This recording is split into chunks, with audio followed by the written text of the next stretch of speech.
Links to previous episodes are given in the video description, so don't forget to like, subscribe and share the video.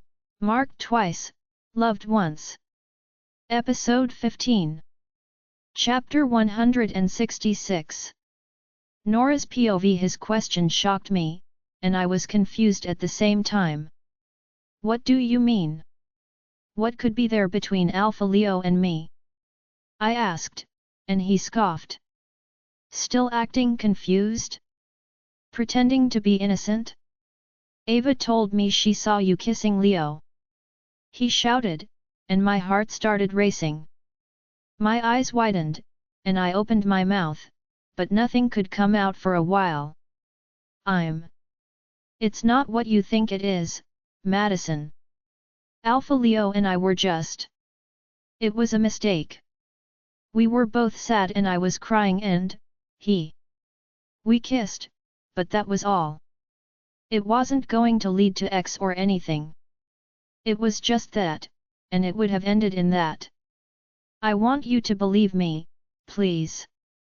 I pleaded, and he released my hand.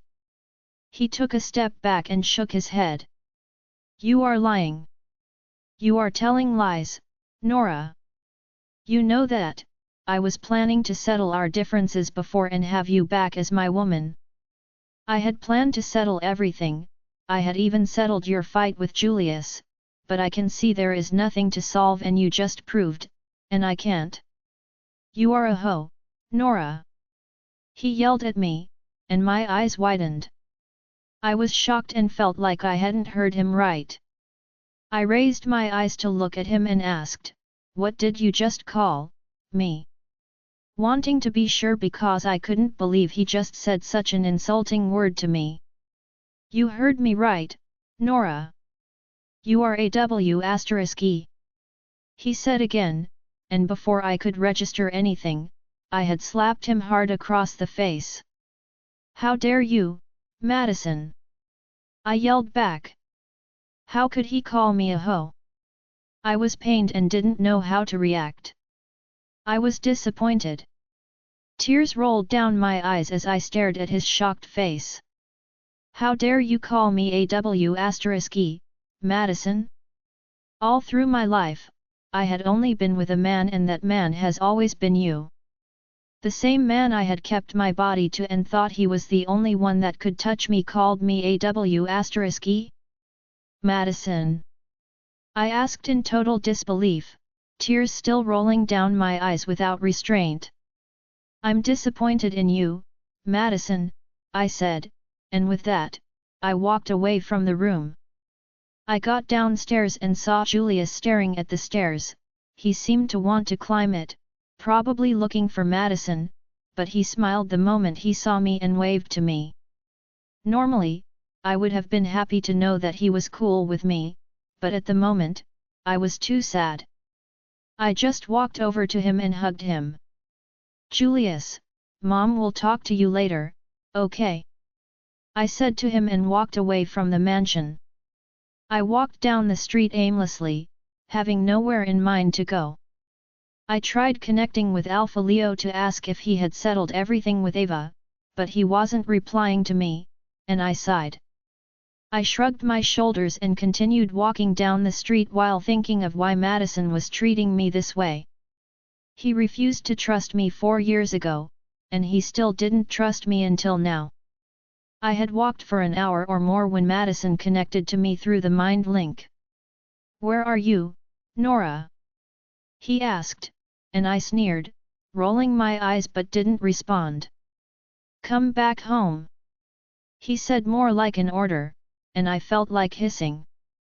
I'm not going to come back home, okay? I replied and was about to end the mind link when he talked again. Julius needs you, Nora. He fainted, and I've just took him to a hospital. Come meet me at home, and let's go to the hospital together.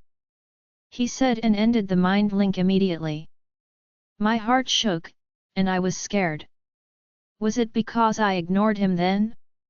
Or did I push him away while I was trying to escape from the house? My heart clenched, and I was worried.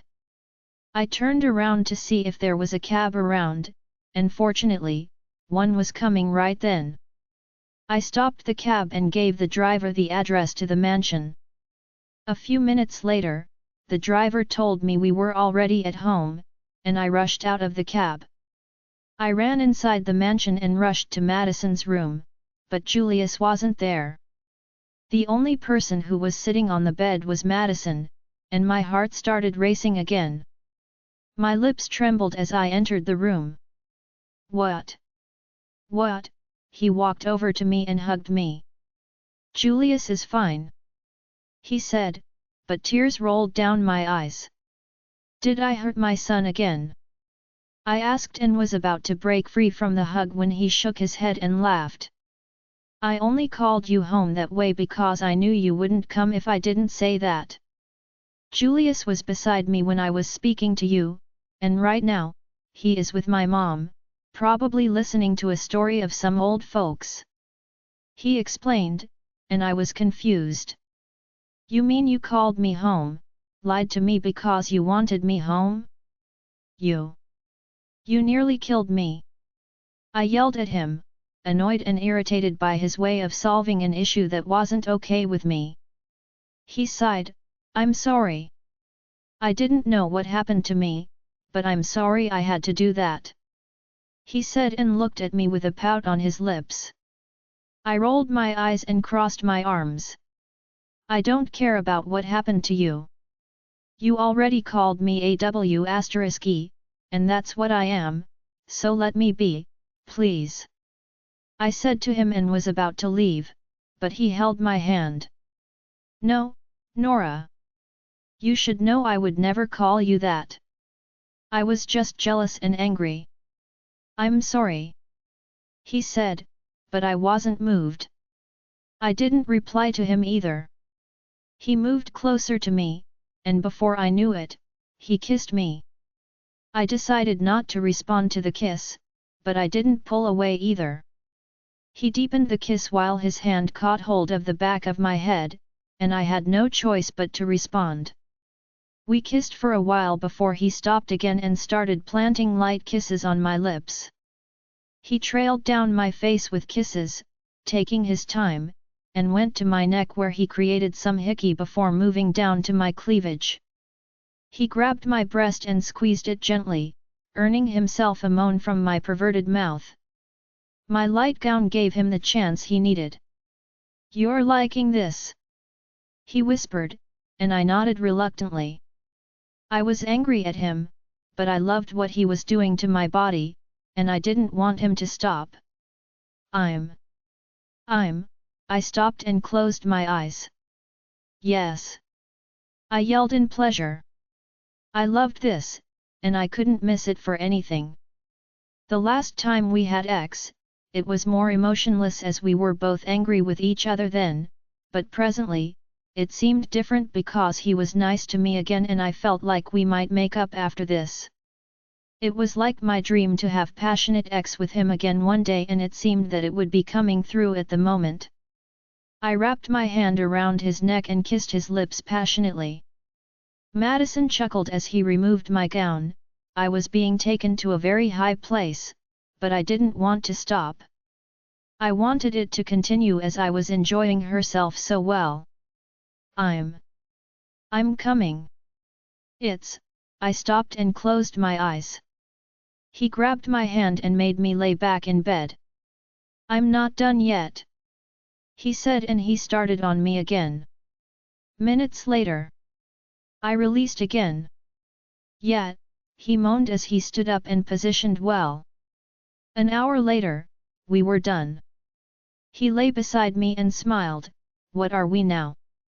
I asked him, as that was the question on my mind the moment we had sex. It hit me differently this time around, and I hoped it was the same for him. He asked, and I nodded, curiously waiting for his reply. I wanted to know if we were back to being couples and if he had forgiven me already. We are friends with benefits, he said, breaking my heart into 1,000 pieces. Lord Madison's POV. I expected her to reply to me, telling me she wouldn't be my friend with benefits but something more than that. Maybe we should return to being lovers, but she instead sat up in bed and nodded her head. Okay, she said and climbed down from the bed. She walked into the bathroom while I just sighed and looked away. You should talk, Madison. Tell her what you want. You can't continue being this way. Darren advised, but that was wrong. Why should I be the one to talk when she was the one at fault this time around? No, Nora should talk instead. I've done enough to make her realize I'm no longer angry with her, I replied to Darren, and he kept quiet. A few minutes later, she came out of the bathroom and I entered the bathroom too to have a quick bath. I returned to the room after a few minutes of bathing, and I saw Nora combing her hair. She had worn the dress she wore earlier and was in heels too, seemingly going out. Where to? I asked, and she glanced at me but looked away immediately. I'm going to a bookstore to get a book I need, she said, and I nodded. I picked up my clothes and started putting them on so I could see Julius. I'm leaving, she said as she took her bag and left the room, leaving me to stare at her retreat as she left the room. I was done wearing my clothes too, so I left the room and decided to go downstairs to see Julius, who must still be playing with my mother. I was at the last step when I sensed the presence of someone familiar, and my eyes twitched. I quickly climbed the last step and looked at her. Laura! I called, surprise on my face.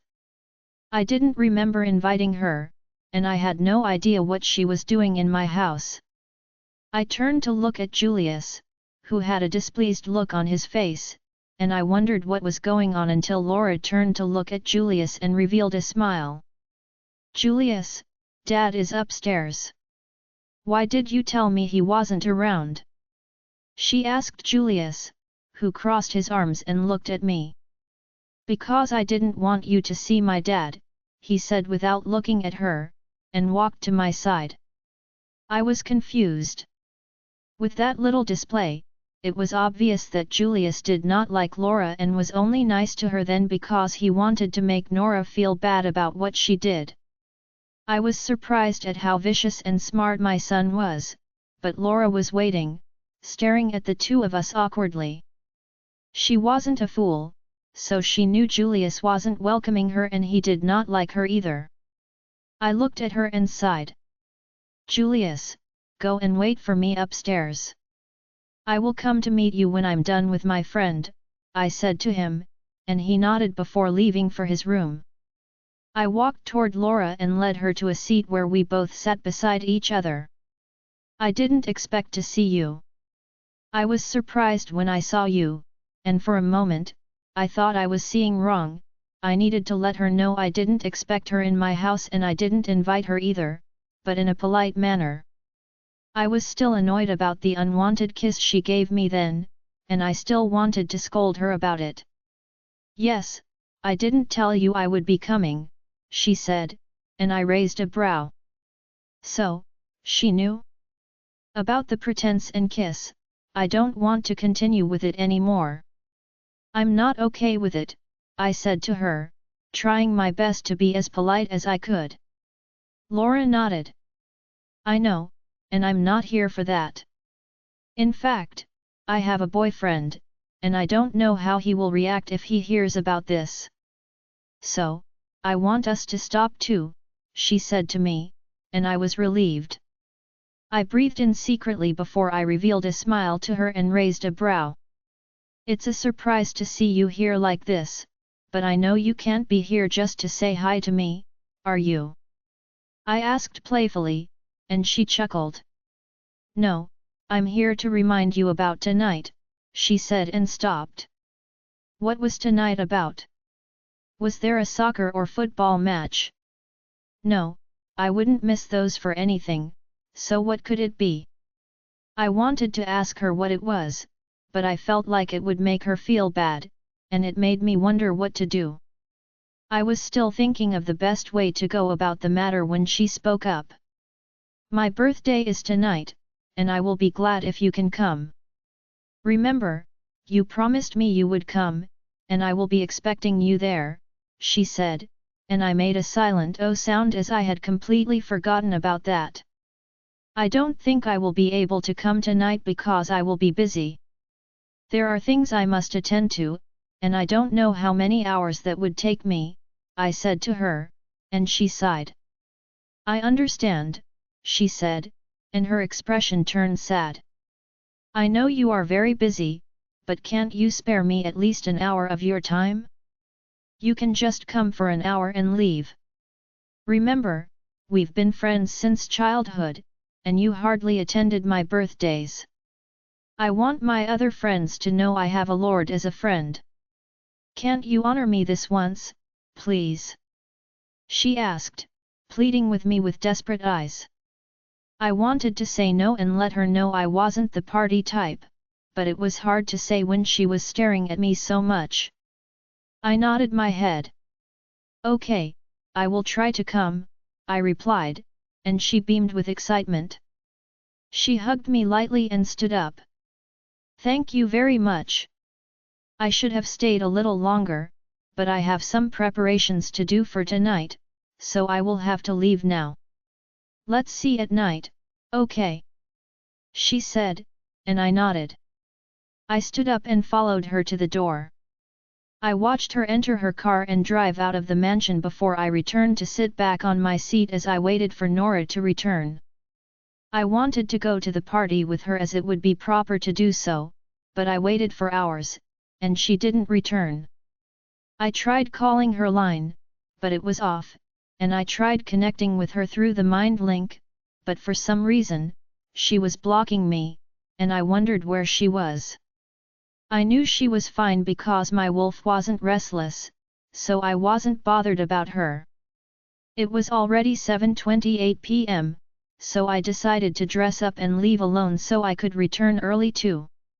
I went upstairs and met Julius in my room. Will you go with me? I asked him after I was done dressing, but he shook his head. I would rather stay at home, Dad, he said, and I sighed.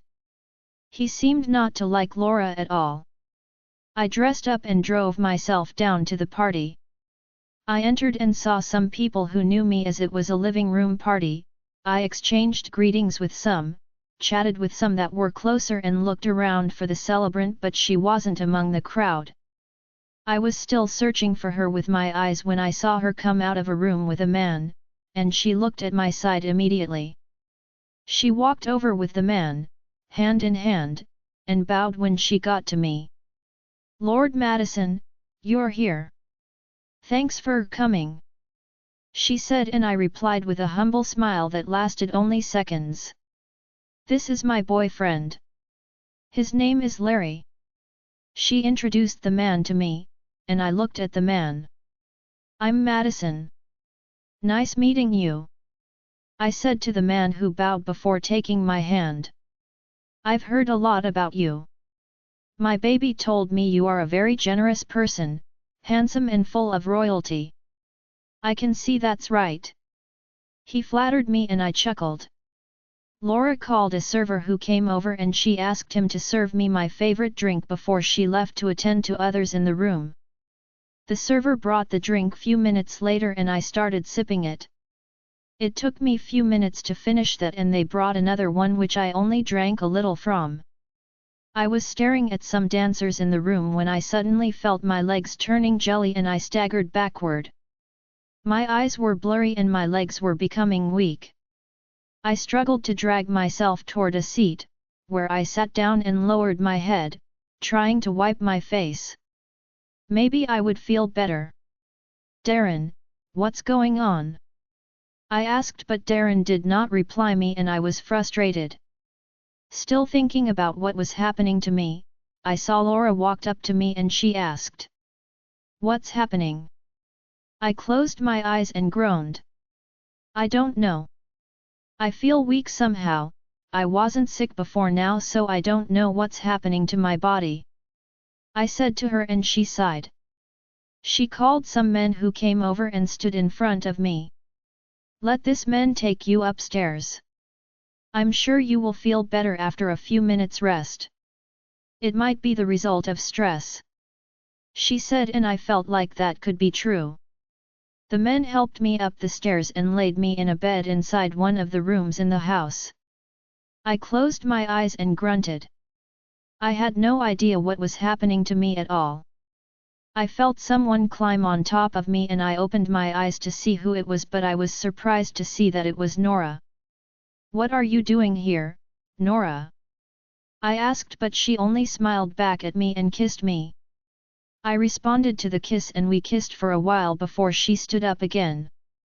Her face was blurry, but I knew it was my Nora. She started loosening my belt and I frowned. "What are you doing? You know we can't do anything here, right? This is Laura's house and it's her party. I will just rest a little and we can go home for this, okay?" I said to her, but she only planted a kiss on my lips without saying anything and continued loosening my belt. She removed my trouser. "Nora, I feel weak right now. Can we do this later?" I asked. "No, I want you now. I can't wait any longer and this room is perfect for us to do this. Don't worry, I will take control this time around. You can lay there and watch me make you moan in ecstasy." She replied and I frowned, but I didn't stop her. Nora's movement started massaging it skillfully. Something was strange, but this was my Nora and I disposed of other thoughts. In less than 5 minutes, I had released, and this was strange. I knew how strong I was, and I knew how many hours I could last, but I released just in few minutes. I felt her climb down and I was about to say something when I felt the remaining energy leaving my body and I fell unconscious. Lord Madison's POV. I woke up and looked around me, but the room was strange. It was a place I had never been before, and I wondered where it was that looked like this. I groaned and sat up in bed. My head was aching. What really caught my attention, though, was my body. I wasn't wearing anything, under my legs were dried semen. I was confused. What was happening? Or more accurately, what had happened? I placed my hands on my head and tried to remember what happened last night, but all I could recall was taking a drink. Then, I remembered Nora riding me. "Nora, where are you?" I asked as I looked around for her, but she was nowhere to be found. I wasn't even perceiving her scent, which was strange. Nora wouldn't have relation with me and leave me here like this. She would at least wait for me or wake me up to dress myself, especially when she knew we were in a stranger's house and shouldn't be seen like this. In frustration, I looked around the bed and saw an envelope lying beside me. I picked it up and opened it, hoping for a letter explaining why Nora left me like this without helping me dress up, but what I saw made my mouth hang open and I couldn't close it back. Inside the envelope were pictures of myself having relation with a woman whose face was blurred. I was with the woman. Who was it? The person I remembered having relation with was Nora, but the body in the picture wasn't hers. Doomed. I knew I was done for, and something bad had happened, but how? Why? Who did this to me? Without being told, I knew the woman was Laura, and that was what shocked me the most. I stood up from the bed, wore my clothes that were thrown on the ground, and ran downstairs to ask her what happened. However, I was surprised to see that no one was there. The living room was empty, with only bottles strewn everywhere. I looked around the house, but there wasn't a single person there, and my heart started racing. It was confusing, the whole thing was like a dream. I tried to steady my breathing, rested against a wall, placed my hands on my chest, and linked my mind to Laura. "Laura, what's going on? What happened?" I should have yelled at her the moment she accepted the connection, but I decided to stay calm and ask her what she was doing first. I needed to know what was happening so I could figure out how to solve it without resorting to violence. She laughed. "What do you think is happening, my dear Lord Madison? Did you see those pictures? Were they sweet enough?" She asked me, and my blood boiled. I was irritated, disgusted, and I hated the fact that I was still calm. However, I knew that was the best approach at the moment, so I decided to stay that way. "What do you mean? Have you lost your mind? What was the meaning of those stupid pictures, Laura?" I questioned, and she was silent for a while. "They are only pictures, right? I have videos as well, and I'm going to upload them. I will make the hybrids realize what kind of dirty leader they have, one that's having extramarital affairs." She stopped. I was about to speak when she started talking again. "I will publish them on all platforms and ruin your name," she added, and my eyes widened. I frowned and hit my hand on the wall. What have I done? Why did I trust this girl so much that I even allowed her back into my life? Is it money you want? Do you want money, or is there anything else you desire? Laura, you don't have to blackmail me for money. Just name any amount, and I will send it to you right away. You don't need to do this at all. Remember, we've been friends for so long, and you are special to me too." I said to her, and that was the truth. We had been together for so long that she had become like family to me, and I cherished her. "Special? You just talked about money? To hell with your money. I don't need your money for anything," she replied, and I frowned. "Then, why are you doing this?" I asked, confused. I saw no reason for her to do whatever she was doing to me. "This is to repay you for what you did to me back then. This is like repayment for what you did. Do you think I will forget like that?" she asked, and my eyes twitched. I was even more confused. I couldn't remember doing anything to her before. "What have I done to you that you want to punish me?" I asked. "That accident. Do you think I've forgiven you? You might have forgotten, but it was the accident we had when you were 17 and I was 15. Do you remember now, or do you want me to go further?" she asked, and my mouth hung open. I was shocked. This accident she was talking about was something that happened years ago that I had forgotten about. It wasn't anything critical, and it wasn't worth enough for me to dwell on it, which made me wonder if Laura had lost her mind. "This accident happened years ago, Laura. I knew it was my fault, but it was because I was drunk, and nobody died. No casualties, and it wasn't like we lost anything. I apologized." "What else do you want from me, Laura?" I asked with frustration in my voice. "That accident ruined my womb," she shouted, and my eyes widened. I thought I was okay until I couldn't conceive. I wanted to have a baby, but it wasn't happening, no matter how hard I tried. I did a lot of things, but it wasn't happening until I visited the hospital 2 years ago, and the doctor asked me if I had once had an accident. I said yes. He told me that the accident had an impact on my womb, and my womb is so damaged that I can never have a baby again. What's funny is that I returned to your life, thinking we were the same, childless, only to find out that you have a son. You have a son, Madison, and I can't have any in my life," she yelled. I was speechless. I felt bad, but I had no idea that the minor mistake I thought I made then would have such a huge impact on her. I was shocked. You should have told me. I'm so sorry, Laura. It was an accident," I said to her. "Accident? And that's why I'm going to ruin you too. I will ruin you completely, and for your information, don't try finding me because I've given the pictures to people, and they will upload them the moment they don't see me. You are ruined, Madison.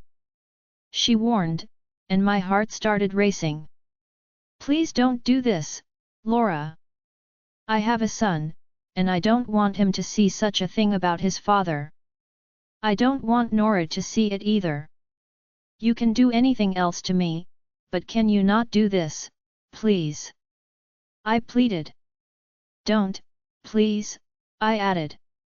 Talk again after you see those pictures and videos on all newspapers and social media, she said to me, and with that, she ended the mind link. I was devastated.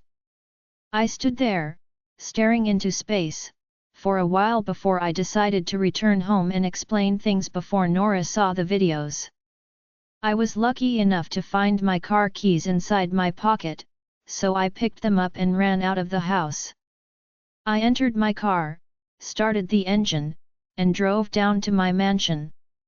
Upon entering the mansion, the first person I saw was Julius, and he ran to me. "Dad!" he shouted as he hugged me. I hugged him back and kissed his forehead before letting him go. I had a long night. "Allow me to take a bath, and I will return to play with you later," I said to him, and he nodded. I saw my mother, who noticed the look on my face and asked, "Are you okay?" She asked worriedly. "I'm fine," I said to her and walked past her towards my room. There, I saw Nora sitting on the bed with her legs crossed. She was reading a book and eating popcorn. She raised her head to look at me and waved. "Welcome," she said, then returned to her book. I walked towards her and sat on the edge of the bed. "Nora, the reason I spent the night," I wanted to explain everything that happened before she saw the news, but she only shook her head, stopping me from talking. "Leave. I'm reading, and I don't think you need to explain anything to me because I'm just your ex-mate. We are just friends with benefits. So, don't explain anything to me and just leave," she said coldly, and I felt my heart breaking. I stood up from the bed, glanced at her again, and walked towards the bar. There, I picked up a bottle of wine and a pack of cigarettes before entering the bathroom and sitting in the bathtub. I opened the drink, took a sip, lit the cigarette, and started smoking as I thought about how to solve this whole issue. I knew I was in deep trouble, and this could ruin me completely if Laura posted it. I was devastated, cornered, and out of solutions. "This is your fault, Madison, and now, it's over between you and Nora. With this, she will never want to be with you ever again," Darren said to me, and a single tear rolled down my cheek.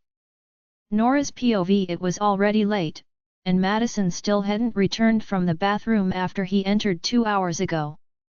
I was worried and wondered what happened to him. I had the urge to go and meet him there and check on him. I knew he slept with someone last night, I felt it, and I knew he had relation with another woman, but something was strange. I was jealous when I felt it, but then everything became confusing when he stopped within a few minutes.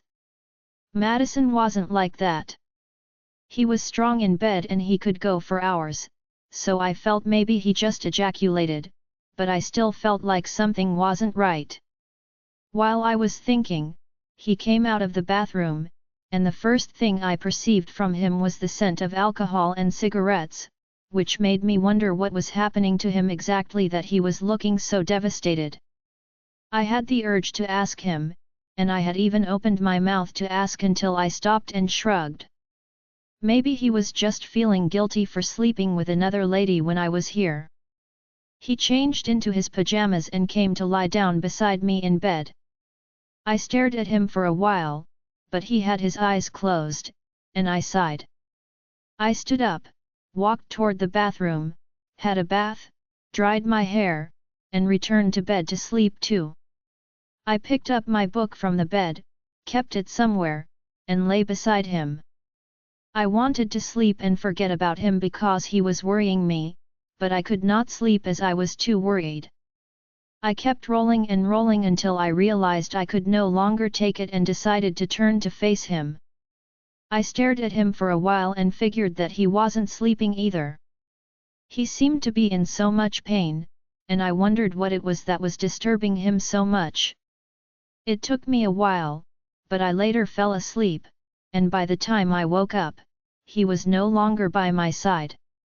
I raised my head to look around the room, but he was nowhere to be found, and I was bothered. I stood up and walked toward the door. I went to his study to check on him, and he wasn't there either. What was going on? Maid in distress, Lolita said to me, and my heart started racing. I knew he wasn't happy, but was it so bad that Lolita could recognize it too? What could have happened to him last night?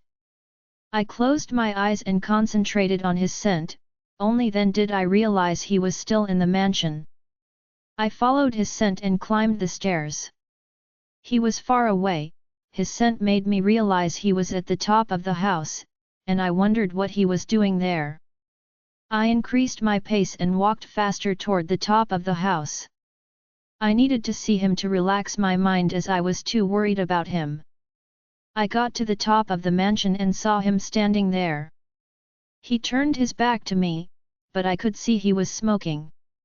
From the view of his back, he looked pathetic and sad, which made my heart ache for him. He was disturbed that he did not even notice my presence until I cleared my throat loudly to attract his attention. He turned to look at me, and I saw his reddened eyes. His eyes were so sad that I was sure he was only holding himself back from crying. I was heartbroken, and I was sad. I dragged my legs toward him and stood in front of him. "Madison," I called, holding his hands lovingly as I looked into his eyes. "Why are you doing this? Are you okay? You can tell me anything, please. I'm here for you, and I'm ready to do anything for you. I will listen to you, please talk to me." I could no longer take it. Seeing him in so much pain was breaking my heart and making me restless. My heart was clenching, and I wished I could take his pains away. "Please, talk to me," I said to him again, but all he did was hug me. He hugged me tightly without saying a word, and I hugged him back. We stayed in each other's arms for a while before we broke the hug, and he looked into my eyes. I looked at the cigarette in his hand, and I sighed. Madison wasn't the type that smoked all the time. The only times he smoked were when he was sad, angry, tense, or something bad was happening to him. I collected the cigarette from him and dropped it on the ground. I stamped it and looked at him again. "Let's go to our room to talk. Let's leave here," I said to him, and without saying a word, we both returned to our room. I made him sit on the bed and went to bring water for him. I handed the water to him and watched him drink it before I sat beside him. We were both quiet for a while. I was waiting for him to calm down before I would ask him what happened. "So, can you tell me now? What happened?" I asked him, and he turned to look at me with pained eyes. "I'm being blackmailed, Nora," he said to me, his voice laced with tears. "Blackmailed? By who? How?" I asked, surprised at his reply. Who would dare blackmail a lord? It wasn't making sense, but I knew he was saying the truth. "I went to Laura's birthday last night. She even introduced me to her boyfriend, and I thought she was telling the truth until she drugged me and had sex with me." My eyes widened, and he turned to me, panicked. I didn't know it was her. I wasn't in my right mind. "The thing is, I thought it was you I was having relation with. I didn't know she was the one there," he tried to explain, looking panicked and scared of what I would think about him, but I already knew. I knew he had relation with someone, and I also knew something wasn't right about it. I was jealous when I knew about it, but hearing it from him this way made my heart feel at rest, and I knew he never liked Laura at all because he wouldn't be saying it with so much disgust if he had any feelings for her at all. So? I asked, and his eyes fell. She took pictures and started blackmailing me with them. She said she will upload them and disgrace me with them. He said, and my eyes twitched. Why would she do that? Wasn't she the one that initiated the relationship, and she was even the one that drugged you? I was confused. At first, I thought she did all that to make him hers, but hearing that she wanted to upload the pictures surprised me. She wants revenge for an accident that happened a few years ago.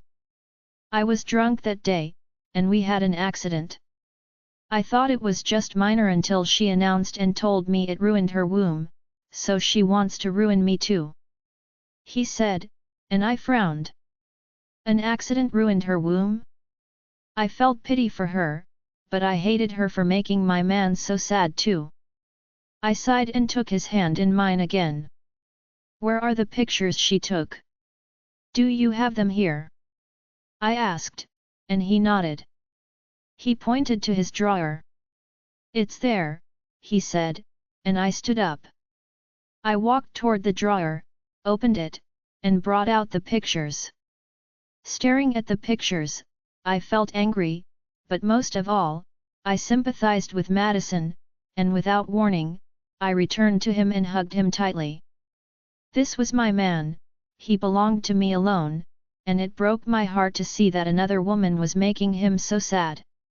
I believe you, and I understand this is not your fault, I said, still hugging him. I'm your mate, your wife, and your only woman.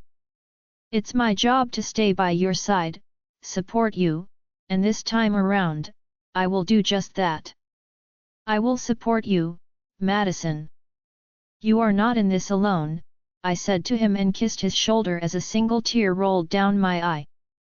Alpha Leo's POV. I stood by the door, after knocking for a few minutes, waiting for someone to attend to me. I was just about to give up and leave when the door opened and a lady came out. I'm sorry for keeping you here for so long, Alpha Leo. I was held up doing something inside, please forgive me, the lady said, and I smiled. It's nothing. Is this where Ava lives? I asked, as that was my main concern. I already knew she wasn't opening the door because she was doing something, so I needed not to hear her explanation but to know if I had come to the right address instead. The lady smiled. Everywhere is Ava's place. She lives everywhere, but this is her house, she said, and I smiled. I was relieved to know that I had come to the right place. Can I come in then? I want to see Ava, I said to her, and she paved the way for me. Sure. I can't continue to keep a whole alpha by the door. She seemed to be a playful person, but what really impressed me about her was her honesty. She looked honest and loyal. I entered the house and was led to a couch where I sat, and a minute later, I saw Ava walking down the stairs. She walked over to me and stood in front of me. Why are you here? She questioned, and I sighed. I knew she was still angry, so I quickly stood up. Please don't teleport away. There is something I need to say to you. I pleaded, and she sneered. Who said I was going to do that? This is my house, remember? She asked, and I sighed. I will excuse you guys now, the lady said and left. Okay, can you say whatever you came here to say now? She asked, and I sucked in a deep breath. It's not what you think. What you saw Nora and I did wasn't what you think, and I can explain. I hated to be in this situation. The kind of situation where I have to start explaining myself, I hated it so much, but I had no choice. What do you mean? It wasn't what I think it was. Like, were you two shooting a drama, or was there a camera there? Was there an invisible camera somewhere around there that I didn't notice? She asked, and my eyes twitched. What happened wasn't real. It was just a fling. At that moment, we were both sad and out of our minds. It had no meaning attached, and we are not that connected to each other. Please, believe me, I said to her, but she only rolled her eyes and walked to a seat where she sat down and crossed her legs. Do you think I will stay with you after all this? I don't think we can work, Alpha Leo. You still love Nora, and you can't get over her. So, why should I stay with you when I know you can never love me? She questioned, and I was speechless. I walked toward her and sat beside her. I stretched my hand to hold hers, but she removed her hand from mine and looked away. That's not possible, Ava. You know it's not possible for me to love Nora because she is my cousin's mate. Gone are those days when I could love her, but not anymore because she is taken. I explained to her, and she turned to look at me. You are the one I want to be with now. You are the only one for me, and the only person I can love is you. I confessed, and she started crying. She covered her face and cried for a while before she wiped it and stared at me again without saying a word. Why don't we try to work this out? We are mates, let's work on our bond, get to know each other more, and love each other like we are supposed to. What do you think? I asked, and she was quiet for a while. She seemed to be thinking about what I said but refused to look away from me. She later sighed, I accept. She said, and my eyes lit up. But, on one condition. She added, and my heart skipped a beat. What condition again? Can't we just make up and forget about everything else? I had a premonition that her condition wouldn't be favorable, and I wished I could stop her from saying it. What do you want? I asked. I want you to stop seeing Nora. I don't want you to have anything to do with her again, and then, we can be together. She said to me, and my eyes widened. I already knew her request would be ridiculous, but I wasn't expecting it to be so ridiculous that I felt like face-palming. How is that possible? I asked, and I saw her expression change, but I still had to talk. You mean I should leave Nora and never see her again when she is my friend? Not only is she my friend, but she is like family too because she is my cousin's wife. How is it possible to stay away from her? I asked, and she stood up. She took a few steps away from me and turned to look at me. You have to do that or stay away from me forever. She said and walked away. I watched her climbing the stairs with confusion on my face. I didn't know what to do. I stood up, ran my fingers through my hair, and left her house. I entered my car, started the engine, and drove out of the house. I was on my way back to my apartment when I remembered that Nora tried to connect with me some time ago, but I wasn't in the right mind then, so I rejected her. I stopped the car and tried to make a mind link with her, hoping she wouldn't be angry and would talk with me. Fortunately, she accepted the mind link on time, and a smile appeared on my face. Nora, I'm sorry I blocked you then. I was doing something. I said to her. It's okay. How about you and Ava? Have you been able to settle the matter? She asked me, and my smile died down. I sighed and smacked my lips. Let's not talk about her. It's complicated. I said to her, and she was quiet for a while. So, how about you? Have you settled with Madison? I asked her, trying to bring up a conversation. It wasn't like I expected them to have settled because I knew how stubborn the two were, so I wasn't expecting much from them. Nora sighed. Are you okay? What's going on? I asked worriedly. Not with me but with Madison, she said, and I frowned. What happened to him? Is he asking about divorce again? I questioned with a raised brow. No, he is in a big mess. He was in distress at the moment, she explained, confusing me. How could someone as powerful as Madison be in such a deep mess? Who could have done anything to him? What's going on? How is he in a deep mess? I asked her, curiosity taking the best of me. He's being blackmailed. You know Laura, right? She invited him to her birthday party and drugged him. She made him have relation with her and took pictures, so she has been blackmailing him with that and telling him that she will upload the pictures everywhere for everyone to see, she explained, and I gasped. I quickly covered my mouth and frowned. Laura? She and Madison had been close friends since they were young and they liked each other a lot. So, what was going on? Why would Laura do that to him? They were close. Very close, considering they've known each other for so many years already, I said. Yet. Do you know about an accident that Madison had a few years ago with Laura? She asked, and I nodded. Of course, I did. It was a long time ago though. Who's bringing that up again? I asked, and Nora sighed again. Apparently, Laura damaged her womb during the accident, and she is back to take revenge on Madison. She's accusing him of being the one that caused the accident, she explained, and my lips curved up into a disappointed frown. How could Laura be so silly and petty? I let out a deep breath and started my car again. So, how is Madison doing now? I asked. He has been looking for solutions.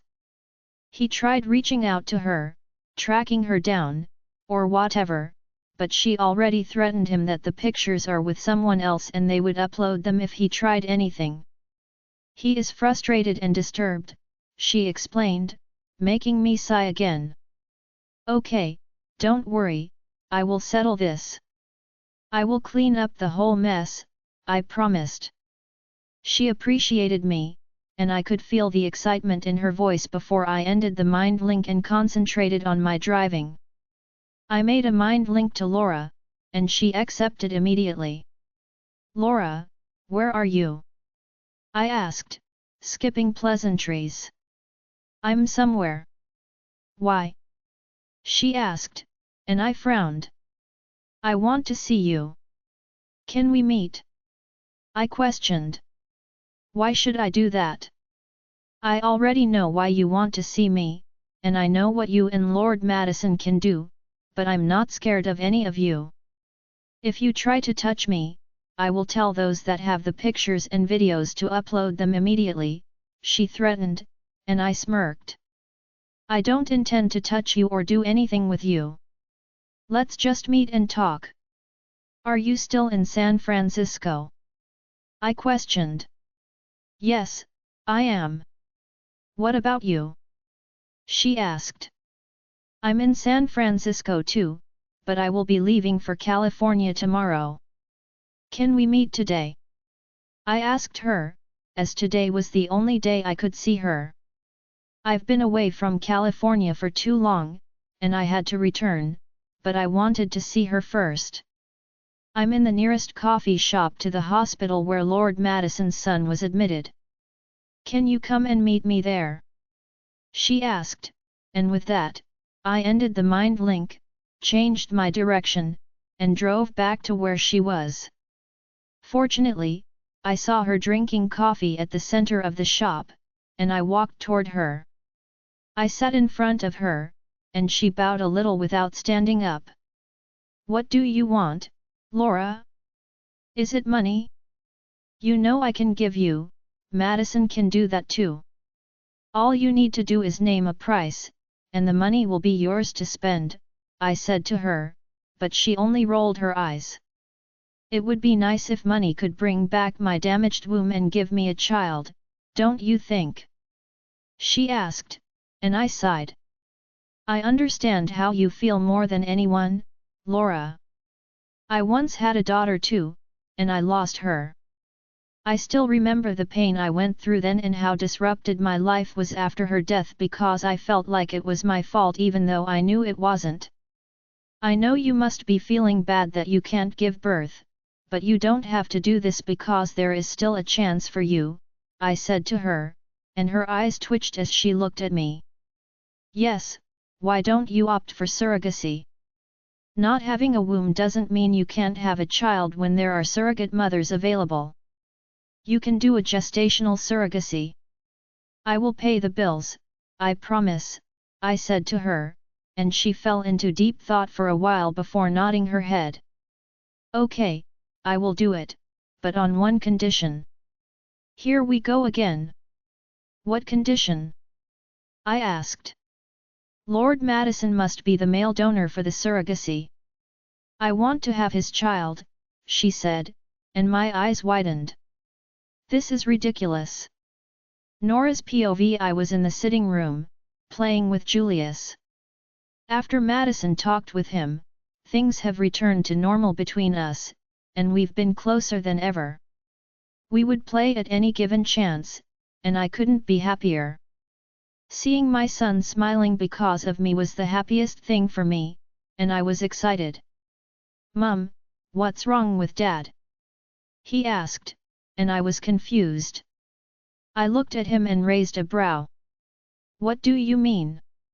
What could be wrong with your dad? I asked, and he sighed. He sat with his whole legs on the couch and turned to face me. You see, since the day he came back that morning when he went to a birthday party, he hasn't been playing with me, and I hardly see him downstairs.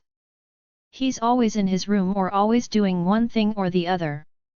It's like Dad doesn't want to see Julius anymore, he said, sulking and pouting, which amused me and I chuckled. So, you think Dad doesn't want to play with you again? I asked, and he nodded his head, which made me laugh again. You should know Dad loves you a lot, and he wants to play with you, but he is busy. Dad has a lot to do these days, and he has been busy doing them. He would sleep, wake up, and start doing them again. He has been very busy, but I will make sure he sees you tonight before you goes to bed, okay? I said to him, and I saw his eyes light up. He nodded his head and smiled. Okay, Mum.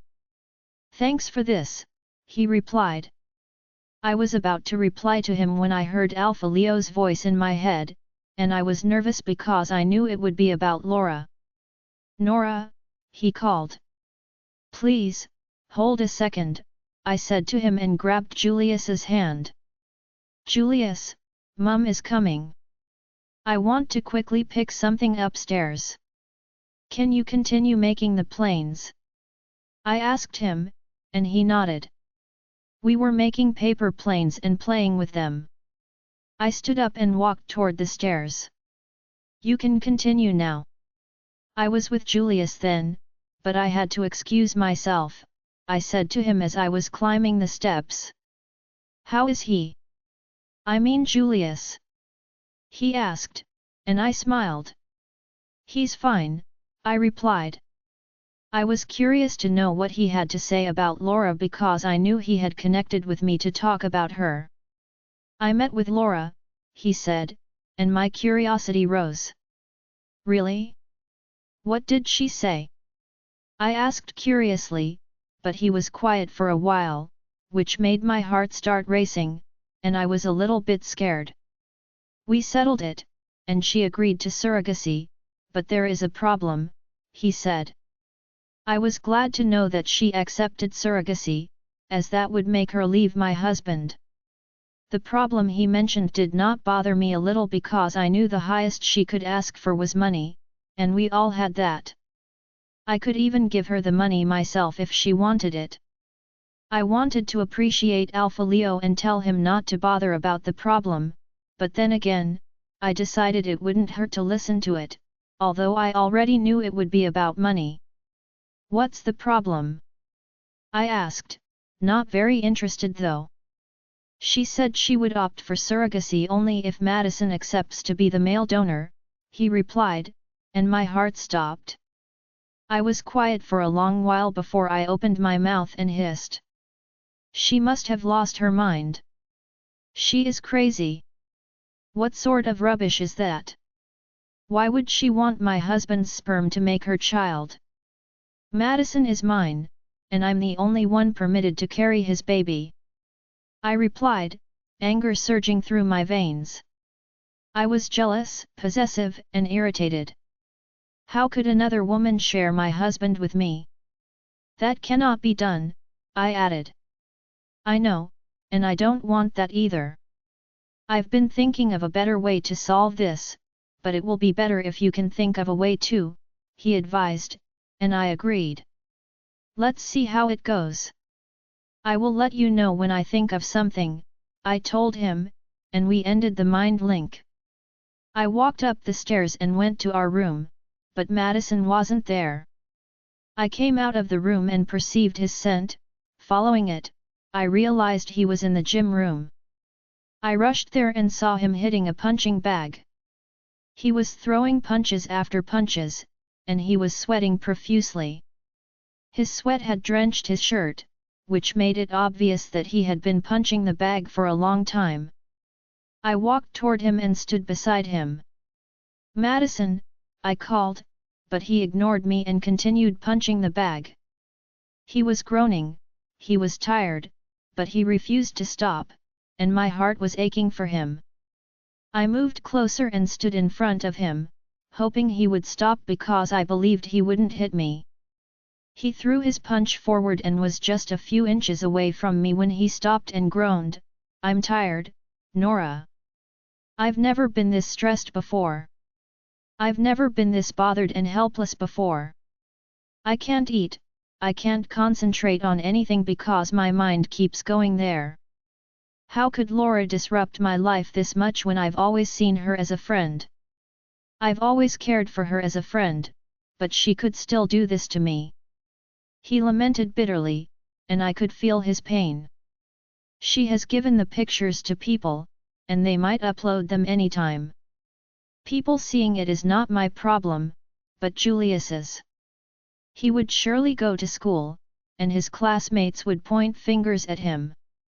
They would call him the son of a shameless father. I don't want my son to go through such an ordeal, I don't want it at all, he added, and I sighed. It's going to be fine, Madison. We can always do something about this, and Julius won't see it. We can always pay media companies that upload it to take it down the moment they uploaded it, and everything will be fine. I tried to pacify him, but he shook his head and sighed. Seems you don't understand social media, Nora. Even if we take it down immediately after it was uploaded, some people would have seen it already, and that would still spread the information, he complained, and I realized he was right. I had no idea what I was supposed to say again, but I decided to continue comforting him. I held his hand and revealed a comforting smile.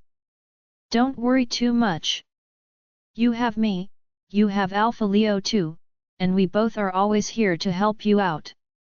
We will solve this for you, Madison, I said to him, and he sighed. I led him to a seat where I made him sit down, and I left to offer him water. Take. Drink this and calm down, I said to him, and he nodded. He collected the water, drank it, and dropped the cup. I placed my hand on his shoulder and smiled at him. I will make sure this is solved, okay? This won't ruin you, I promise. The fact that Laura wanted his sperm to create her baby was something I wouldn't want Madison to know about. The fear that he might accept it was so much that my heart wouldn't stop racing whenever I remembered it, and I desperately prayed that wouldn't happen. Don't worry about a thing, don't do anything, either. Don't even talk to Laura. I will do all the thinking and settle this for you, I said to him and smiled sweetly at him. Lord Madison's POV. We were all sitting in the dining room, eating together.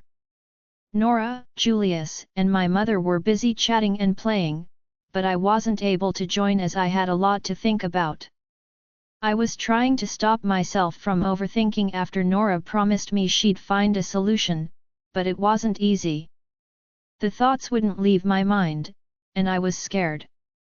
I had no idea what I was supposed to do in a situation like this, and the fact that I was feeling hopeless made everything seem dark and scary. What do I do?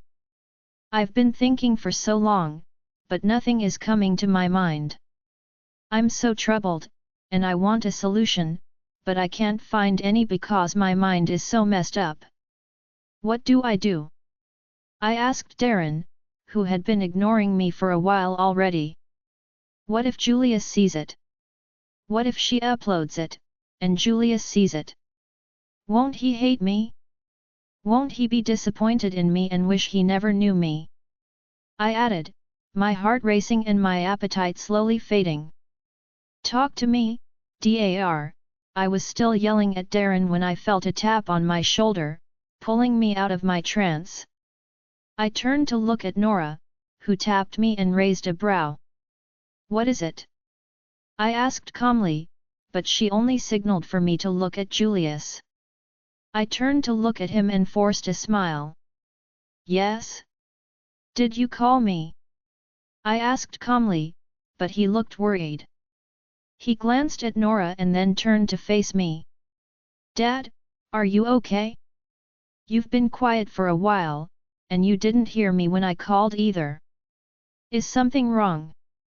He asked with a concerned voice, and my heart melted. I smiled and shook my head. No, dear. There's nothing wrong.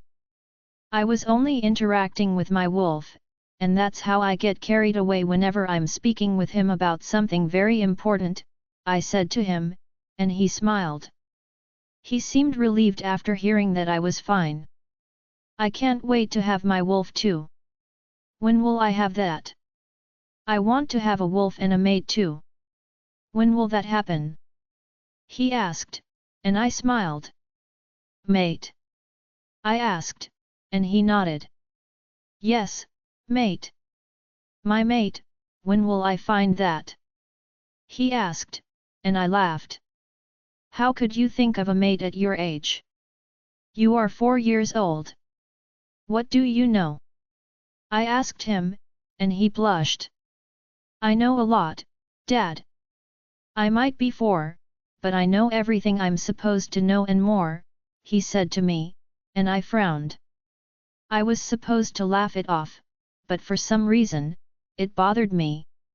He claimed to know a lot more than he was supposed to, and it made me wonder if he would understand the situation if he saw it online. Would he understand what I did and hate me for it? I was bothered. I ran my fingers through his hair and stood up. I'm coming. I need to quickly do something, I said to him and walked away from the table. I had already lost my appetite and needed some space to think alone. I walked toward my room and entered. Will you reply to me now, Darren? I asked, but there was still no response, and I was frustrated. I was deep in thought, hoping I would find a way to solve the whole issue before it ate deeper into me, but the door opened and my mother came in. She walked over to me and sat beside me. I know you and I don't have a great relationship, but I'm your mother, and you are my son. I know when you are happy, when you are sad, when you are bothered, and when you are troubled. You look troubled, Madison. What's going on? She asked and I turned to look at her. I thought about ignoring her, but then, I needed an adult to discuss with and she was the only adult around me. I sighed and ran my fingers through my hair. The thing is, Laura invited me to her birthday party and I thought it was just going to be a normal one until she drugged me, had sex with me, and took pictures. I stopped as I saw her gasp. She kept the pictures and videos and told me that she would upload them. I tried to ask what she wanted, but she said she wanted nothing more than to ruin me. She blurred her face but mine was shown and it wouldn't take anyone a minute to recognize it was me. I explained to her and she let out a deep breath. So, what are your plans? She inquired, but that was where the problem lies. I had no idea what I was supposed to do. I don't know. I thought about going to meet her and settling this whole thing because I know where she is, but she already warned me not to come close because she already gave the pictures and videos to others. I explained and she was quiet for a while. I thought she was going to tell me she had no advice for me when she stood up and turned to face me. Wait for me, I'm coming back, she said. I wanted to ask her where she was going, but I kept quiet and decided to wait for her.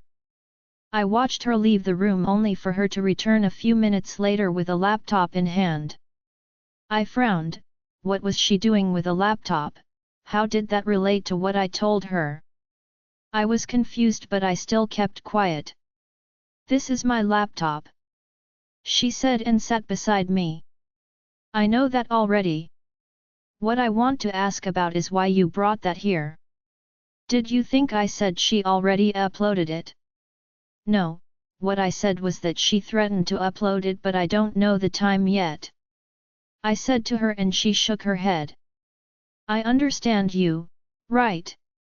She said and opened the laptop. She turned it on and turned to look at me. The reason I've kept this secret to myself all these years without telling you anything is because you were close with your late father. I've been keeping this secret in me for so many years without telling anyone, and that was why I kept traveling around, because I could not take it. I could not accept the truth of what I saw, as it was too hard to do.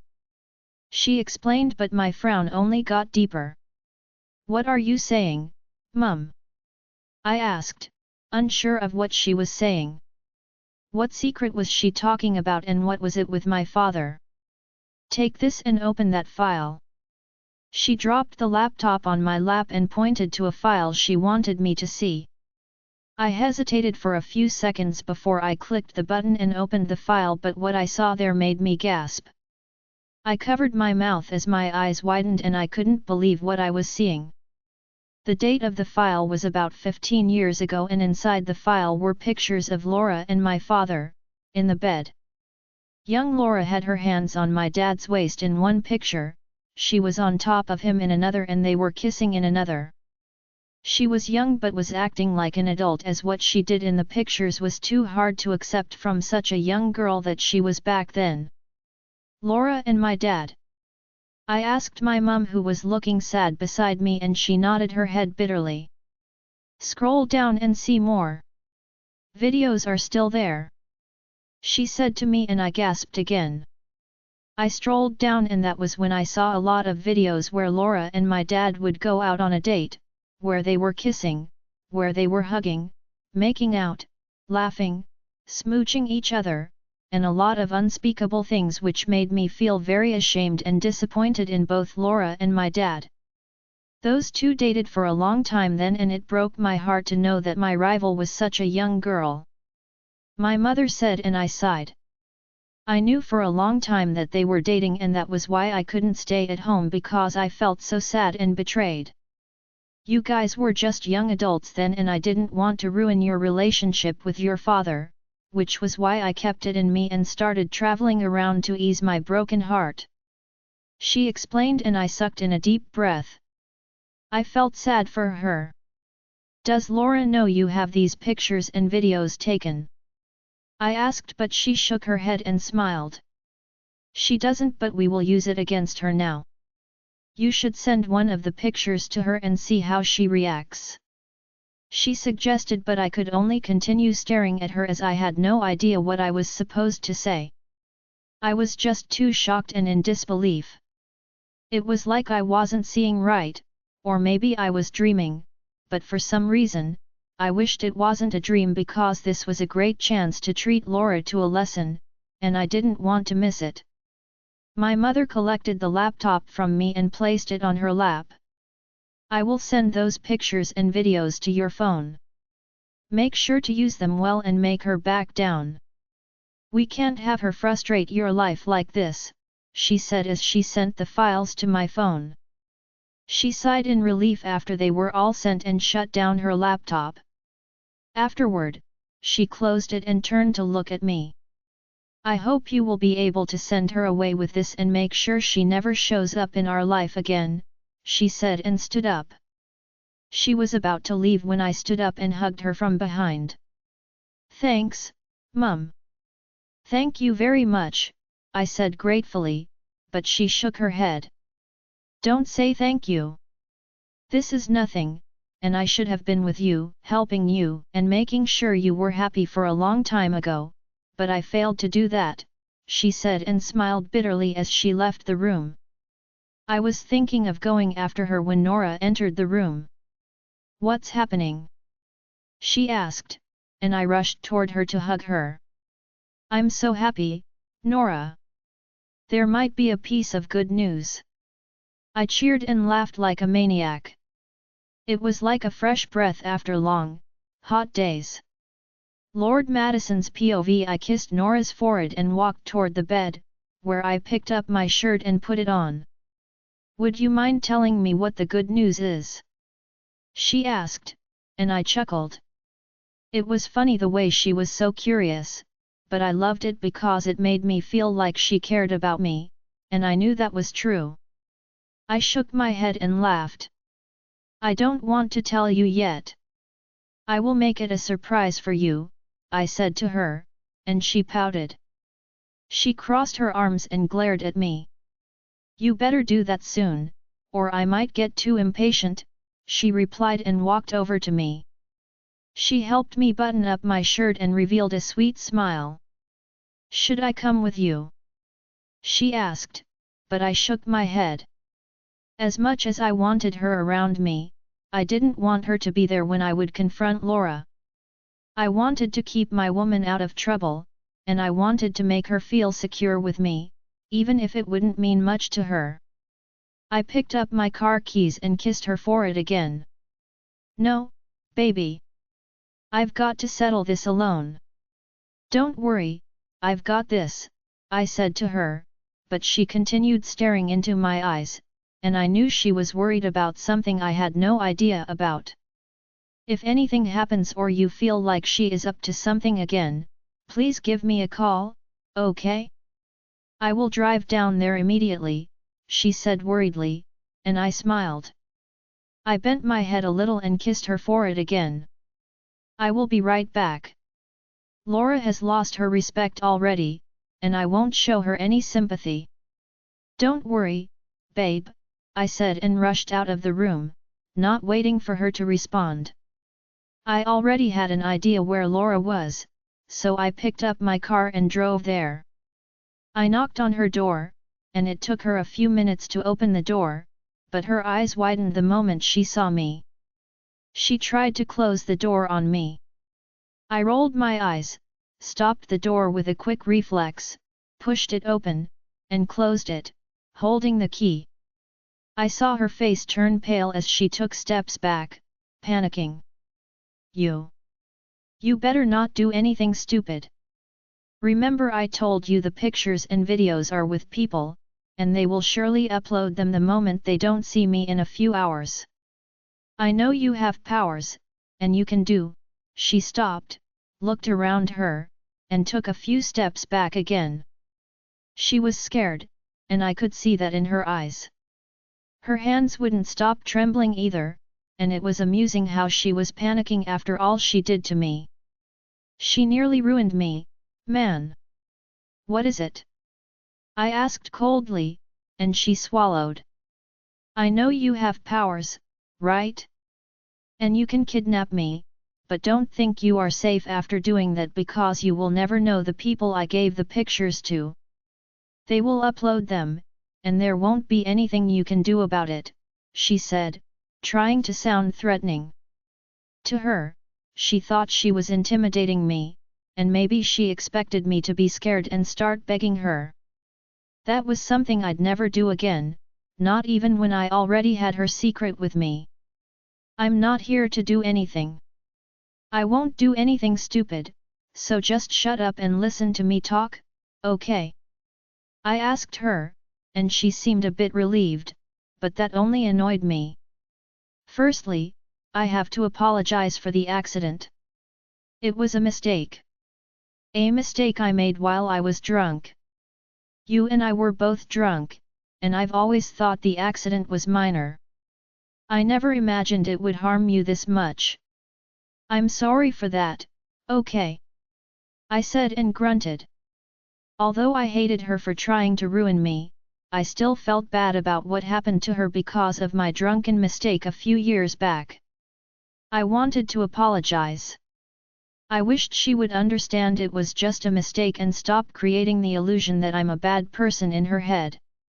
She looked at me for a while and rolled her eyes. I won't accept your apology. I don't want it.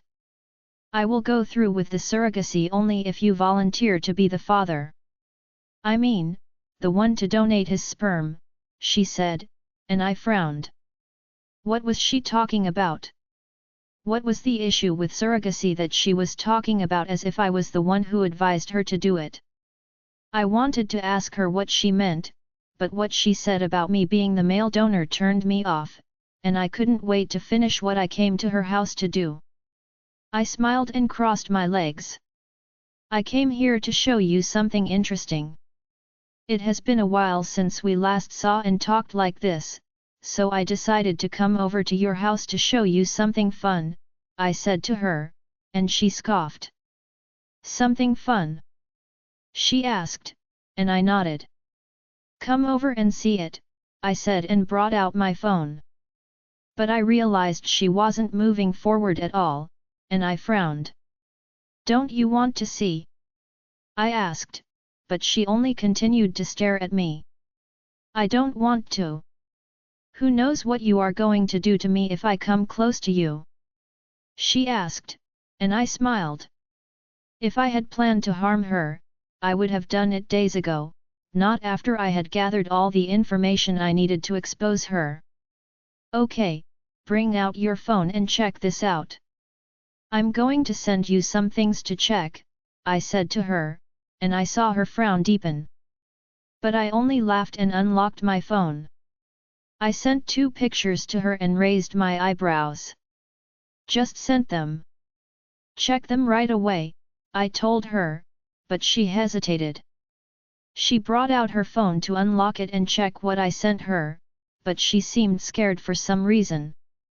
This was the same girl that used to follow me everywhere a few years ago, as if we were family, but now she felt so insecure around me because of what she did. She caused all this, and I needed no fortune teller to tell me that our friendship was over, and it would never be repaired again. She stared at me for a moment before she opened her phone, and I saw her eyes widen. She staggered backward, covered her mouth, and her phone fell from her hand.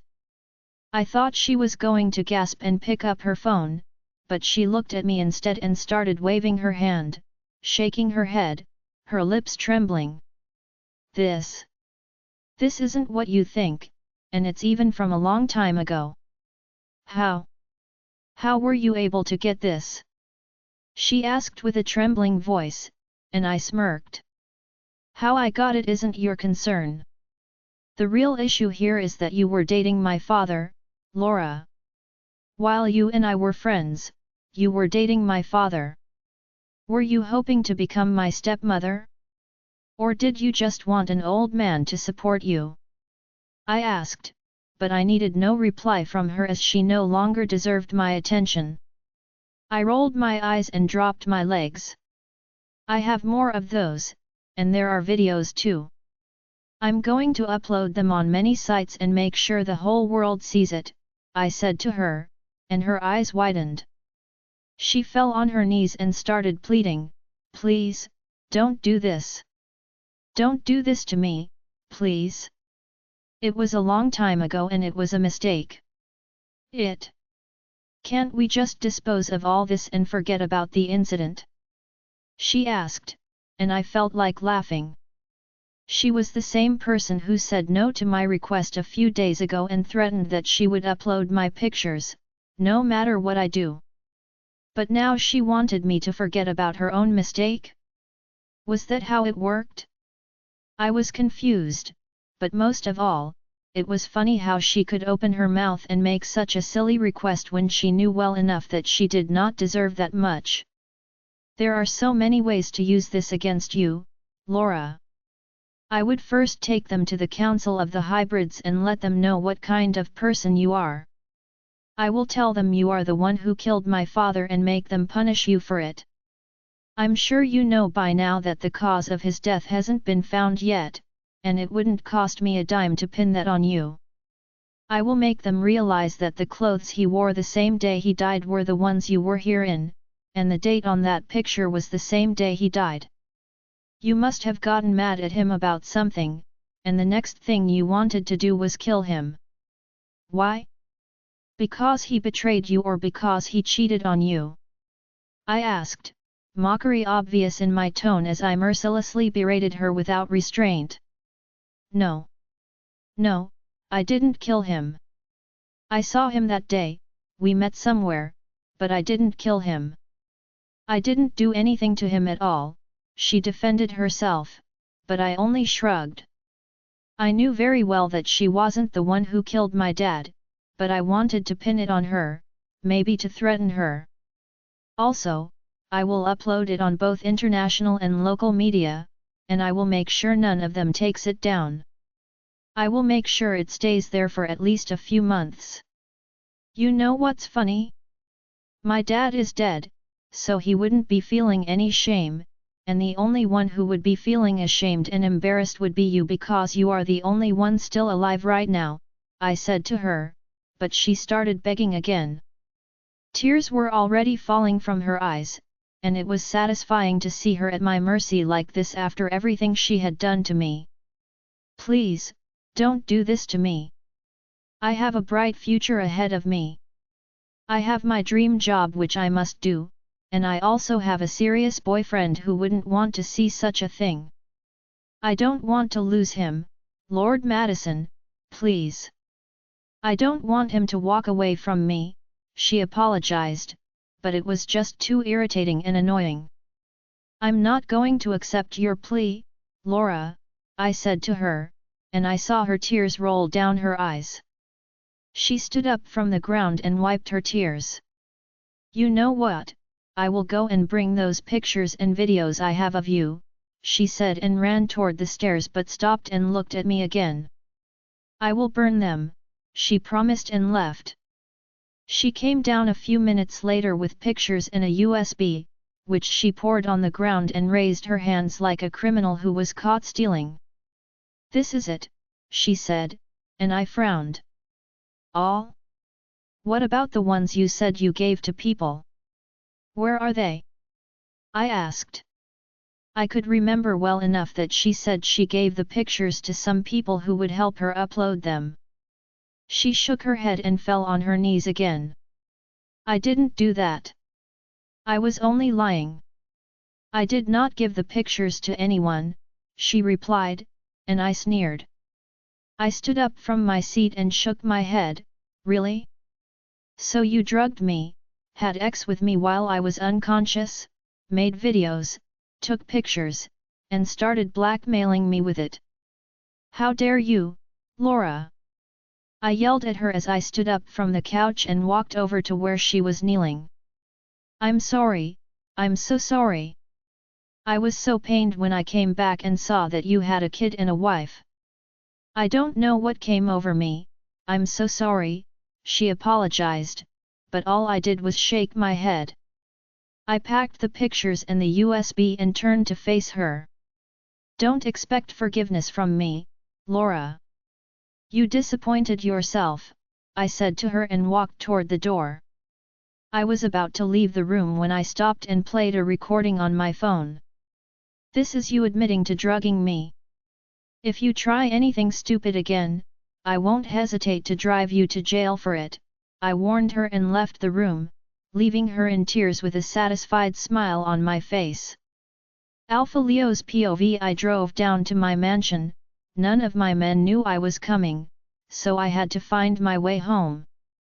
The drive was hectic as lots of things were going through my mind and I was bothered. Nora was someone I'd love to be with, but Ava had given me a condition: either leave Nora and stay with her, or leave her to stay with Nora. Nora was my friend, someone I used to love, and I still cared for her, even though I was content with being just friends. But Ava, I met her after I met Nora. Even though she was my mate, we still weren't that close, and leaving Nora for her seemed very inappropriate. I couldn't leave Nora for anyone. Although it was a decision I had to make, I still couldn't believe I'd have to lose Nora to keep Ava. I wished I could push it away from my mind as far as possible. "Welcome, Alpha Leo," my beta waiting by the gate greeted me. My mother must have told him I was coming, as he was my closest man. I nodded and drove into the mansion, where I parked my car, and he opened the door for me to alight. "Thanks," I said briefly and stepped out. "How's home? Hope everything has been under control?" I asked him, and he nodded before bowing. "Yes, Alpha. We've been managing everything well and attended to all the clients that wanted to partner with us. Everything has been fine here, except for one client who insisted on meeting you before signing any agreement. I told them you had traveled, and we can handle it for you, but they insulted us and called us incompetent, saying they would wait for you instead." He explained, and my brows raised. I was angry, and my blood boiled. How could they insult my beta like that, only because they wanted to help me? "Tell them to leave," I said to him and walked past him. He followed, bowing again. "Alpha, they brought business, and their share is good." "What?" he was trying to convince me, but I shook my head and turned to look at him. I'm not the type to let some scumbags look down on my men, no matter the circumstances. Those people look down on you guys, and I won't stand for it," I said firmly and turned to leave. As I was about to enter, I stopped again and sighed. "And if you're trying to convince me to meet them, you should prepare some coffins too, because I won't tolerate their disrespect," I added without looking at him and walked away. I entered and saw my mother sitting on a couch. She stood up and walked over to me. "You're back, son," she said, and I nodded before hugging her. We broke the hug, and I smiled at her. "Yeah, Mum. It's good to be home again," I said, and we both laughed. "So, how was the trip? Was it difficult?" she asked, and I sighed. I went to a seat and sat down. "You know how it is, Mum. The trip was uneventful, and I was able to finalize things," I said to her. "I was able to do what I went there to do, but why did I feel so down?" My mother walked over and sat by my side. "I know how risky it was, and that's why I worried about you. You don't know how relieved I am to have you here with me now. I'm glad you're home, son," my mother said, and I hugged her again. Breaking the hug, I kissed her forehead. "I need to take a shower," I said, standing up.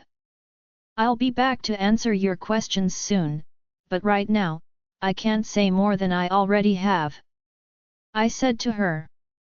I knew she had many questions, mainly about my somber expression and Madison, whom she knew I would see in Francisco, where he lived. But I wasn't in the mood to discuss those things. She nodded and stood up too. "Okay, make sure you return to eat soon, okay?" She made me promise, and I agreed. I went toward the stairs and climbed them. I walked toward my room, entered, and immediately started undressing, as my shirt felt dirty, and I couldn't wait to change. I took a shower and returned to my room with a towel wrapped around my waist. I was about to remove it and start getting dressed when I sensed Ava's presence. I turned my head to see her standing by the bed. "What are you doing here?" I asked her, and she crossed her arms. "I'm here for you," she replied, and I frowned. We stared at each other for a while before I cleared my throat. "What's the matter?" I asked, hoping to bring her back to reality from whatever fantasy she was in, just staring at my ABS. It was a bit embarrassing for me too. She closed her eyes for a few seconds and then opened them, clearing her throat. She looked at my face, her cheeks turning red, which amused me. Still, I maintained a straight face as I waited for her to respond. "I had a bad dream," she finally said, and my eyes twitched. How bad could the dream have been for her to come here and tell me, especially when she claimed to despise me so much that she imposed an impossible condition just to avoid being with me? "A dream?" I asked, and she nodded. "A very distressing dream. That's why I'm here to warn you." She stopped again, realizing I wanted to say something. I took a step forward and swallowed. "Tell me about the dream," I urged, but she shook her head. "There's no need. Bad dreams should be forgotten, and there's no benefit in recounting such a terrifying dream," she said, and I let out a deep breath. As much as I wanted to push her to tell me, I figured there would be no need in it, so I decided to let it go and be myself. "I'm here to warn you to be cautious. You need to be very careful," she said to me, and I nodded. "Okay, thanks. I'll take your advice to heart," I promised, and she let out a sigh. "I'm leaving now," she said, and was about to teleport away when I hurriedly grabbed her hand. "Don't go, please. We need to talk," I pleaded, and she frowned. Her cheeks turned even redder, and her eyes darted around as if she was nervous about something. She withdrew her hand and took a step back. What is it?" she asked. "Nothing, I just want to tell you something. Can you spare me a few seconds of your time?" I requested, and she lowered her head a bit. She stayed in that position for a while before she raised her head and shrugged. "Okay, let's do that, but first, you need to put on something." "I can't keep staring at you like this," she said, and I laughed. "What's there?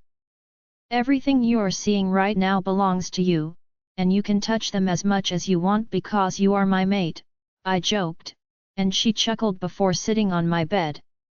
"Dress up first, okay," she said with a smile on her face, and I complied. She sat properly on the bed and turned her back to me. I took off my towel and quickly put on trousers and a shirt before walking toward her. "I'm done. You can look now," I said, and she turned to face me. "What would you like to be served? A drink? Food?" I asked, but she shook her head. "I don't want anything. Let's just talk about what you made me wait for," she said, and I sighed. I walked over to her and sat beside her. "I was thinking, Ava, don't you think it's time we settle all this and give love a chance? We are mates, and it's only right for us to be together," I tried to say to her, but she only rolled her eyes. "We are cool, but only if you do what I asked you to do. I mean, staying away from Nora," she said to me. "Leaving Nora again? That seemed like something I would never do, even at gunpoint, but she wanted me to do that now?" I groaned and ran my fingers through my hair. "You should know, Ava, that Nora and I aren't dating and we can never do that. She is married to my cousin, and I'm over her, but I can't leave her side because she is my friend and she needs me," I tried to reason with her, but she only scoffed. "I don't need your explanation. I know quite well that you still love Nora, and you can never get over her," she replied. Thinking about it, I felt like she was right, but I wanted to move on too, which was why I needed her in my life. I wished she would just understand. I loved Nora, but not anymore. The one I want to love now is you, Ava. Can you just make me do something else? I will do anything for you apart from this. Can you choose something else, please? I asked, and she looked at me.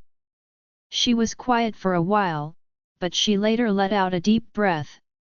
You mean, anything? She asked, and I nodded my head. Okay, can you lay down your title? I want you to follow me to Francisco and court me like a normal man. I want you to treat me like normal men treat the women they love before she agrees to be with them.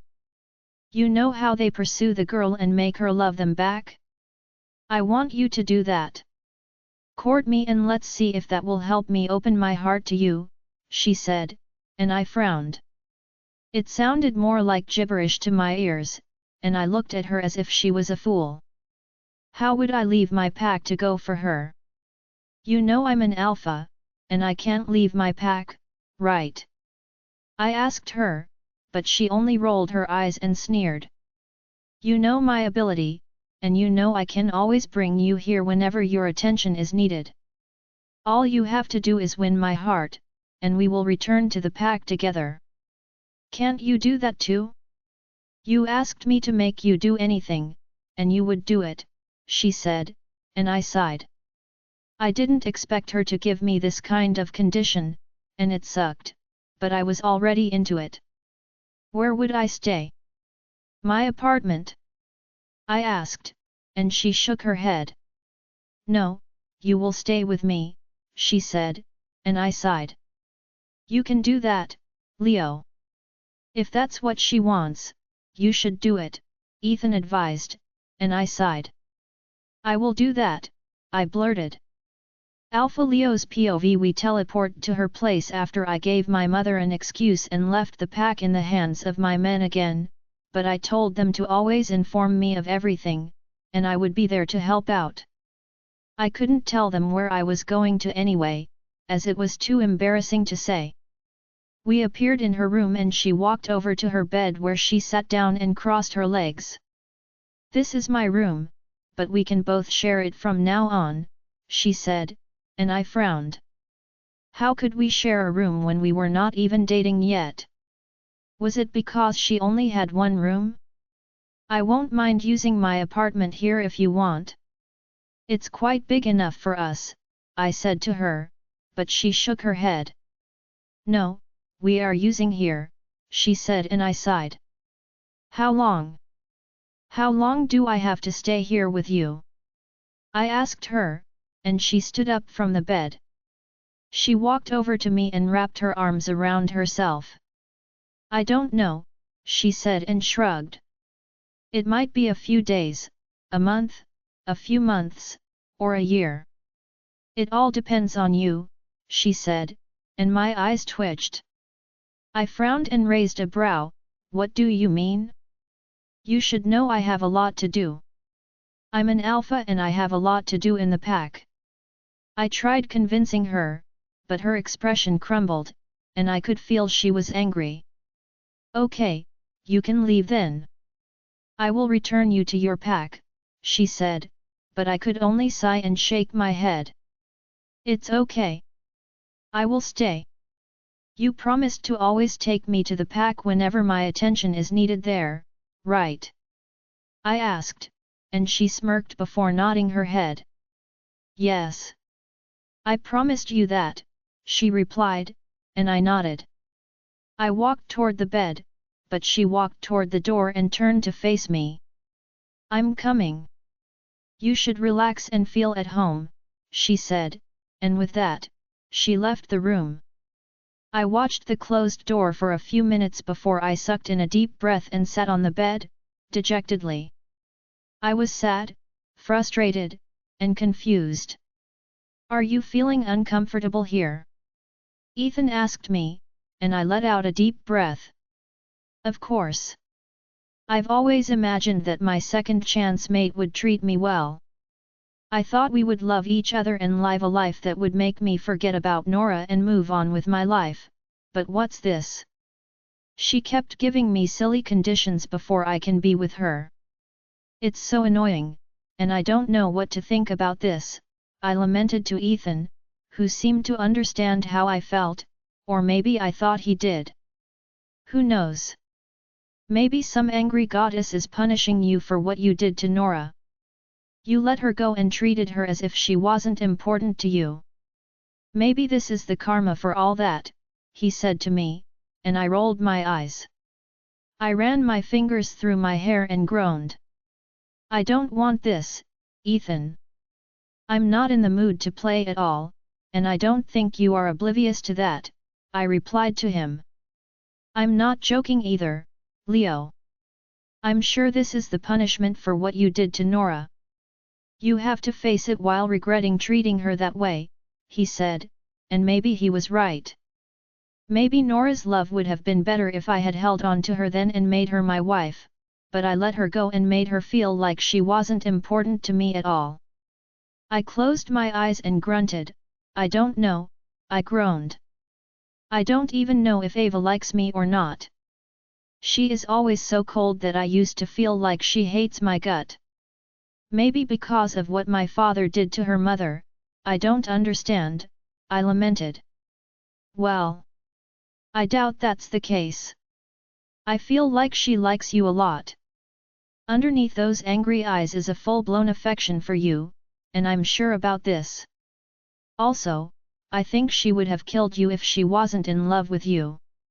Remember the story she told you 4 years ago? She had many opportunities to kill you, but she never did, which was because she loves you, Ethan comforted me. I hoped he was right because I wouldn't want to go through all of this and then find out that she had no feelings for me. Living here too. What would people say if they found out that a whole alpha is staying with a woman? I questioned worriedly. The last thing I would want is to create trouble for my pack or embarrass them. No one will say anything. She is your mate, and it's only right for you to win her heart, Ethan responded, and I sighed. I stood up from the bed, carried my laptop, and returned to sit. I need to quickly finish this. It will help me clear my head too, I said to Ethan, and I dropped the conversation with him. I turned on the laptop and started working away. Maybe work would help me forget about Ava's situation for a while. However, I had only worked for a few minutes when I heard loud laughter from downstairs, and I frowned. The noise was so much that it was affecting my ears and distracting me, making it difficult for me to concentrate on what I was doing. I stood up from the bed, dropped my laptop, and walked toward the door. Isn't this crazy, Ethan? Should I just leave? I asked playfully, but Ethan didn't reply, and I left the room. I walked down the stairs to see what was making such noise, but my eyes widened when I saw Ava and 3 other girls drinking and smoking heavily. My mouth hung open, and I couldn't close it for a while. I was in disbelief. Never in my wildest dreams would I have expected Ava to be a smoker, but painfully, she was, and she had friends that did that with her too. They were chatting, laughing, drinking, and smoking like addicts, and they had no respect for anything at all. I stood there, staring at them for a few minutes as I found it hard to think of what to do, but they soon noticed my presence, and they all turned to look at me. I expected Ava to flinch, throw the cigarette away, and explain to me that it was a mistake, but she only smiled, waved at me, and dropped the drink in her hand while she put the cigarette in between her lips again. "You're here? Do you need help with anything?" she asked with the cigarette still in between her lips, and I was shocked. The 3 girls stood up and bowed. "Good to see you, Alpha Leo," they greeted, but I couldn't respond to them as my eyes were fixed on Ava. "They are greeting you," she said to me, but I only frowned and shook my head. "Let's see for a minute," I said to her and turned to leave. I was angry, I was disappointed, and didn't know what to do, but my anger grew the moment I got to the room and met her already waiting for me there. "What was that?" I asked, but she gave me an innocent look and opened her arms. "What was what? What are you talking about?" she asked, and I frowned. "Don't pretend, Ava. Just tell me what that was," I yelled at her, and she rolled her eyes. "You are my mate, Ava, and one day, you will become my Luna. Is this what you are going to rule my pack with? What if any of the pack members see you like this, or your picture was mistakenly taken while you are smoking? How would you defend yourself? Do you want to embarrass me?" I questioned with an anger-filled voice. How could she do this? Smoking and drinking when she should have been a good lady? I thought I knew her before. I thought we were close, and I knew a lot about her after she helped us rescue Nora, but seeing her that way made me realize that I never knew her after all, and she was just a stranger I was getting to know. She clenched her fist and moved closer to me. I had to take a step back with a big frown on my face. So what? This is my life, and I can do whatever I want with it. If you don't like it, then go for rejection," she replied and stormed out of the room. I was shocked. "See? I told you the moon goddess is using her to punish us," Ethan said, and I strongly agreed with him. Join our Facebook and WhatsApp group for more updates, link is given in description. Rest audiobook will be continued in next episode.